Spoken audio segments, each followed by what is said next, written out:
Market information asymmetries would increase, make markets more volatile with the usage of AI. So, to be more specific, this research is about GenAI. So, if I use GenAI, what is that I'm trying to achieve? And is that a good thing or a bad thing? Right. So, that's the area I'm focusing on. And the question here is about is there any value or private information in user-generated content? So you know what's user-generated content? So user-generated content is maybe blogs. So people try to talk, raise their opinions, and have a dialogue with each other. And like for example, Twitter. Twitter is a good example of user-generated content. Right. So now the question is, can we follow this UGC on user-generated content? Is it a good idea for me to follow? Like for example, there will be a lot of people on YouTube who are called as influencers. You know about influencers? Right. So, like SEBI sometimes penalizes influencers, sometimes bans them not to participate in markets or to give an advice. So there is a thin line between advice and influence. Right. So, and it's important for us to understand what is the difference between advice and influence in financial markets. And whether it's leading to influence or not, or we test this happens. So, and user-generated content is, if someone posts a YouTube video on stock recommendations, what people talk and discuss about it, that's called as UGC. Now, is this UGC really having any private information with it? Is it useful for markets? Or is it just like a echoing effect that happens in the market and that leads prices to deviate from equilibrium and where markets can crash? Right, so this is the question we're trying to understand. And UGC is very important in AI framework because AI models use a lot of UGC to train themselves. For example, you take some Gemini or ChatGPT, they have their input source of data, and UGC is a major component within the data. So they try to scrape all the websites across the globe and try to create something called a foundation model. So, and they try to use to generate intelligence. Now the question, there are two schools of thought. So whether UGC is going to create, private information or is it of value to investors, etc. So, for example, one school of thought by some researchers says that social media may contain any value-based information, may not contain any value-based information, and only have limited impact on stock price. So, there are a lot of research papers that show that social media-based content is not useful for market efficiency. But there is another school of thought that's emerging now that says that UGC may represent new information and available to investors who otherwise depend on reports from industry analysts, company press releases, and expert reviews. So, if you look at the information dissemination process, and most of the times the dissemination may not be that efficient in markets. So, analysts may have more information, but how it passes on to a retail investor is always questionable. And how they interpret this data is also quite questionable. Now, some people argue that UGC is a very important channel that transmits analyst kind of data to a retail investor in the most efficient fashion. So it takes less time, it's not costly. So, but from that perspective, markets will remain highly informative and efficient if there is more UGC generated in the marketplaces. So there is evidence supporting both conflicting stories or schools of thought. So what's the answer for this question? So if UGC is has a carry value, has got right information, then I think the price adjustments should happen very fast, and price should not deviate from equilibrium for long persistent periods in terms of market efficiency. On the other hand, if it doesn't have any value, simply equally affects the market, then like influencers trying to recommend some or influencing people to invest in certain stocks, then I think the prices may deviate much longer in the markets, leading to some arbitrage opportunities for traders. So in other words, in a nutshell, if UGC is of value, there are limited arbitrage opportunities, whereas if UGC is of not much value or it's creating only influence, then I think it creates huge arbitrage opportunities because markets are not efficient. And that's the hypothesis here. So what we do for the study, we create pairs of stocks. So there is something called the pair trading strategy, where we pick two pairs based on statistical correlations. Right? So two stocks as a pair. For example, it could be SBI and a competing ICICI Bank. So highly correlated stocks, or Infosys and TCS. And we believe in mean reversion properties of stocks, and we assume that the historical correlations are stable. So if there is any new information that comes to the market through UGC channel or some channel, then I think they deviate away from the equilibrium correlations, but very soon they go back to their historical correlations. If mean reversion holds. Right. Now the question is, if UGC is really influencing markets, then the deviations will be much higher. So the higher the deviations implies that if I do a testing strategy for that, then I should get very high return if UGC can capture the pairs. In other words, if UGC captures two stocks as a pair based on UGC, not based on correlations, then if UGC is of echoing effect, or it's not, it's mainly influencing the markets, then I think I should gain more through an arbitrage. Right? On the other hand, if markets are efficient, right, and if I pick two stocks, for example, I pick two stocks purely based on statistical correlations. Now, I pick two stocks based on, say, ChatGPT, and I also pick two stocks based on, for example, Gemini. Then I try to compare, I run a cost base between the three strategies to see which model gives me the highest return. Let's assume Gemini uses more UGC compared to statistical correlations and also compared to ChatGPT. So my hypothesis is Gemini should lead to higher returns, or whatever pair Gemini selects, that should lead to higher returns compared to the pair selected by me using statistical correlations or pair selected by ChatGPT. Right, that's the idea. Right, so we're trying to test this using Gemini models. So we take two major Gemini models, one is ChatGPT and the other is Gemini. Right, so and we try to see whether there is a difference between Gemini and ChatGPT. If you look at Gemini, I'll come to the model in a minute. So this is about how we move from NLP to LLM. So in the case of NLPs, I used to use a lot of NLPs like work-based models, where you create a model using data dictionary, and it tries to map, your words to the data dictionary. You select words to the data dictionary and try to generate sentiments. And you can use the sentiment and trade, and you can get some return superior to the average market. That has been the case for 10 years.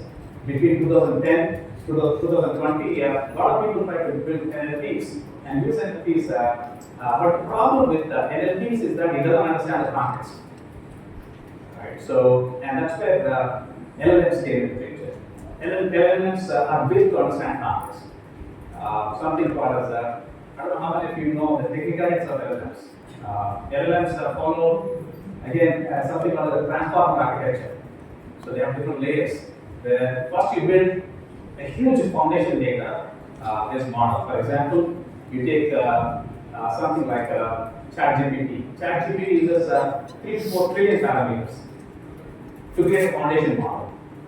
And on top of the foundation model, you do something like the transformer architecture, which is something like another encoding process. Right? It tries to prompt ChatGPT, then it looks at each question or each word of ChatGPT and creates, let's assume my question has got 18 words. Then it creates 18 by 18 matrices. And it tries to look at each combination and go back to its foundation model and calculate something called as the attention function.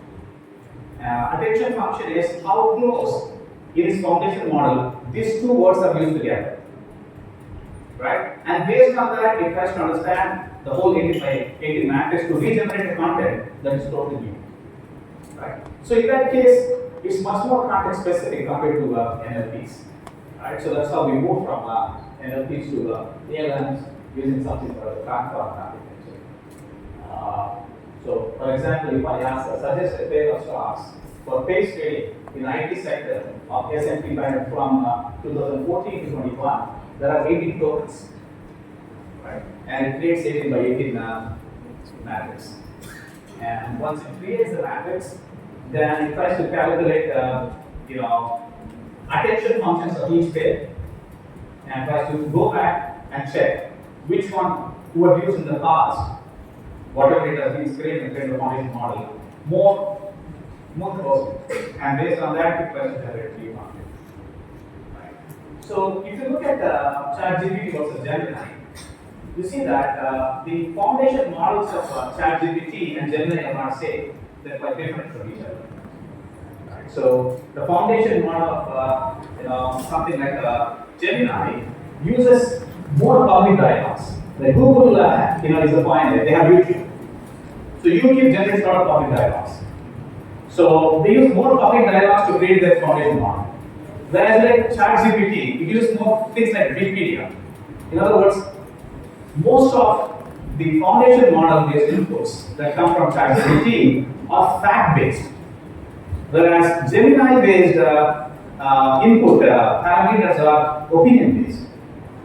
Right? So, in other words, there will be more user-generated content in Gemini compared to ChatGPT, right? Because the foundation models are different in both cases. So, if that's the case, if I ask Gemini to create a pair, and if I ask ChatGPT to create a pair, and I create my own pair based on my understanding of markets using the statistical properties, then I have 3 different pairs. Then I try to see which pair gives the highest return using pair trading strategies like arbitrage strategy, right? Now, if Gemini gives the highest return, then it means that most of the volatility in the markets is driven by user-generated content, because that's giving the highest return, right? So that's the hypothesis we use in this case, and we try to test the process, and we draw that way. For example, when we prompt it, we give a pair. Each one interestingly is a different pair. They're not same pair. Like for example, if I ask Gemini, it gives 3 possible pairs. Whereas if I ask ChatGPT, it gives only 1 pair. And I have 1 pair based on statistical properties. Hypothetical pair. Right? So and I have different pairs, and it doesn't, interestingly, when Gemini picks, statistical based correlation is very less. But still, Gemini considers that the best pair in terms of pair trading strategy, in terms of arbitrage opportunity, right? Whereas for me, I pick only that pair that has got the highest correlation based on historical distributions. Right? So I take these pairs and try to implement the strategy and try to measure the performance of all the 3 strategies. And based on this, for example, here the cumulative return star implies that the highest return given by each model, right? And a diamond is the second highest, circle is the third highest. As you can see here, bar or Gemini gives, in majority of the cases, highest. So I picked 22 sectors of S&P 500 stocks in the US market. So for each sector, I calculate separately which pair gives the highest cumulative return. And you see that bar and Gemini gives the highest return compared to ChatGPT or my own correlations. Right? So in other words, Gemini as an AI model can capture more opinions, more sentiments in the markets, and sentiments drive prices quite high. Right? So we see that UGC is creating a huge arbitrage opportunity for many people on making markets much more efficient. And that's the conclusion of the study here. So even roller shares, etc., all those things for that. So I think just to summarize my discussion, AI is great At the same time, AI poses more challenges, and I think regulators are worried about AI, and we need somewhere a kind of a nice balance between the benefits of AI and also how to regulate it better. Thank you.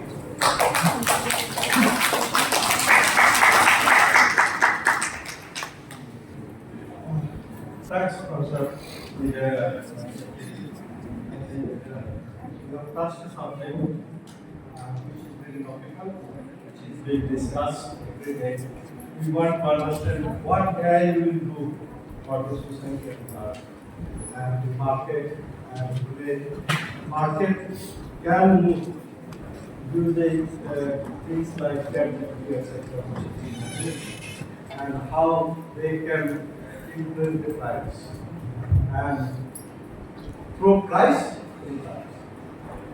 Usually we are used to analysis, which is basically based on signals and noise. That's what we do. Signals we try to see is more determined by the fundamentals. And noise has its own kind of a behavior. It can be exuberance, financial exuberance, which can create a kind of a problems, market disruptions.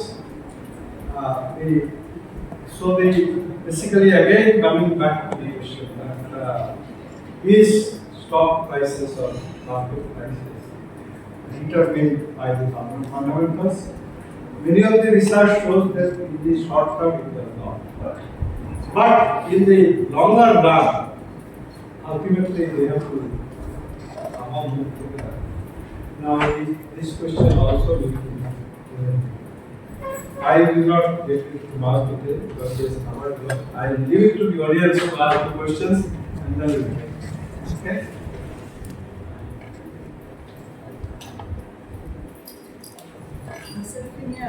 Okay? As you said, the Gemini is using more advanced predictive model. No, not more advanced, it gives us more. They capture more of the emotions of the people, right? So I just wanted to ask and understand basically that in future forecastings for all of this volatility and what we do in the financial market and finance, so how these like BARD and Gemini they would be using? Are they using some kind of a simulation model or they're using some kind of a predictive modeling? What exactly? Because as we understand that AI right now is all evolving, right? So they are all capturing all the reactions what every per second humans are getting across the planet. So with that, how are they going to do for the future forecastings? Will they use their own some kind of the softwares? They have their own some understandings on the past reactions. On that basis, they are going to give the results, or there is some kind of more simulations they involved into it. Yeah. So I think these models will evolve purely based on user activity. So definitely they have base model or the foundation model as we call it. But evolution of these models in the future happens based on user activity on a model. For example, how we ask them to predict something, and how we tell them to use a particular model. For example, right now, if you talk about econometrics, we don't have really to all econometrics data or how to find right now. I can ask ChatGPT to run a specific model with 1,000 test results, upload the data, it gives it out. Right? So the moment I do something like this, it keeps on learning in the process. So eventually, it has to become much more intelligent and much more accurate in terms of predictions. So in other words, to answer your question, the future evolution of the model is purely based on user activity. The past and also current user activity on the model. Yeah, Dr. Ghati? Yeah, so thank you. That was very interesting work that's presented. So going back to the question that Dr. Barman asked about the noise signal content of, first of all, you adjust for the time period horizon in terms of looking at these returns. The Gemini still produce pairs that beat other pairs in other, you're comparing ChatGPT with versus returns over long-term horizons. And in these, you're saying that the subjective information tucked into Gemini is having an effect on the returns. Is there a way to parse what kind of information there is? I mean, that is it subjective opinions about economic information? Is it subjective information about something else, driven by maybe a certain demographic? Is there a way to filter out, what type of news is being incorporated in those returns, and see what it is responding to? The first part of the question, I think, we use long-term horizon as input data. So, the input requirement is exactly the same in all these strategies, and it's based on long-term projections. And in terms of identifying the pairs, we do not robustness in terms of and what period the pairs will work, and we change the time period again, and we try to create pairs again, etc. And the other problem is in most of the generic models, there is a time called the temperature. I don't know if you know temperature parameter. No. So temperature is a parameter that measures randomness. How random you want the model to be in terms of coming out of the pairs, for example, in this case. So the more random, the more noise it makes. So in other words, it fits a lot of data that's not related. For example, in terms of parsing, I can have high temperature, which implies that it focuses purely on a specific content. Whereas in the case of low temperature, it picks up everything on the world, that exists in the world. Right? So you can parse it that way. And also you can have prompts, you can do prompt engineering in such a way that, hey, look only at YouTube and give me a test. So, for you, I think YouTube can have more user-generated content compared to Wikipedia. So you can limit it in terms of the search. That's a possibility. But in terms of the horizons and all this, we don't have robustness. Yeah.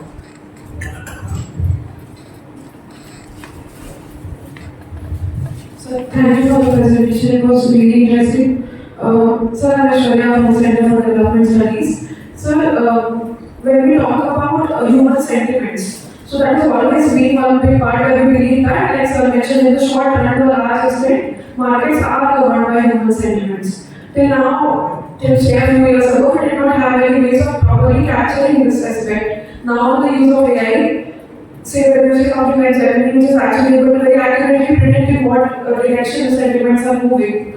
So with this more perfect information, the market should be becoming less volatile, because now we have even more information and even more accurate ways of predicting where even sentiments are moving.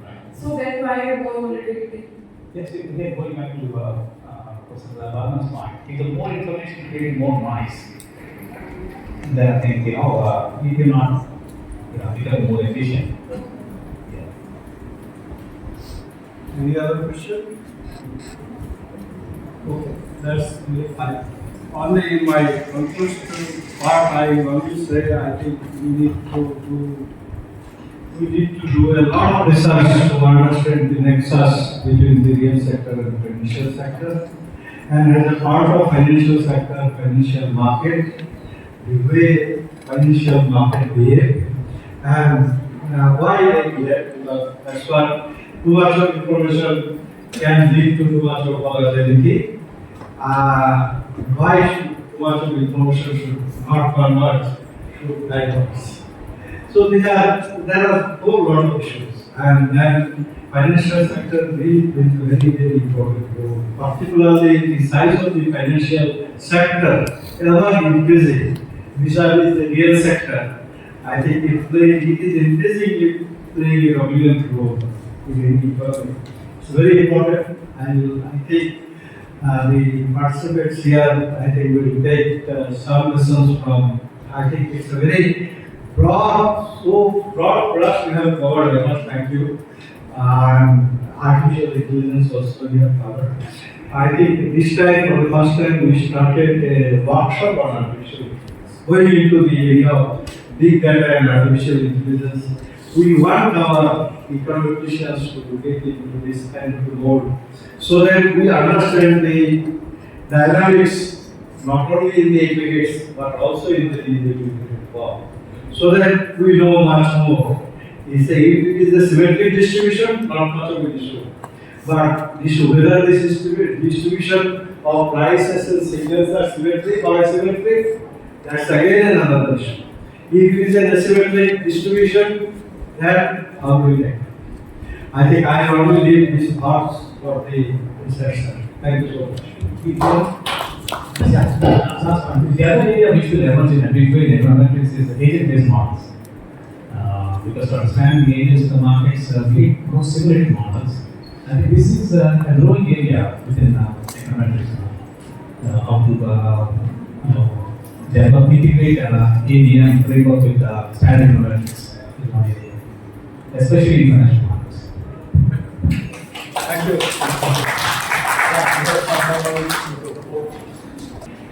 Thank you so much, sir, for such an insightful and thought-provoking lecture. As a token of appreciation, we would like to felicitate our esteemed speaker and chair for their presence and valuable contributions to this session. I now request Professor Manisha Mehrotra ma'am to kindly facilitate Dr. Vijaya Marisetty and Dr. Barman sir with an event.